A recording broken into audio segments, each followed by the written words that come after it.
mwacheni Yesu atawale. Furaha anatoa Bwana, faraja yatoka kwa Bwana, chanzo cha upendo ni Bwana, mwacheni Yesu atawale.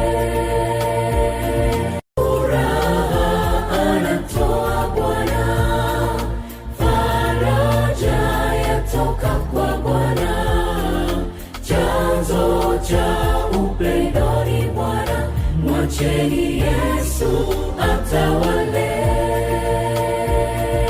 Furaha anatoa Bwana, faraja yatoka kwa Bwana, chanzo cha upendo ni Bwana, mwacheni Yesu atawale.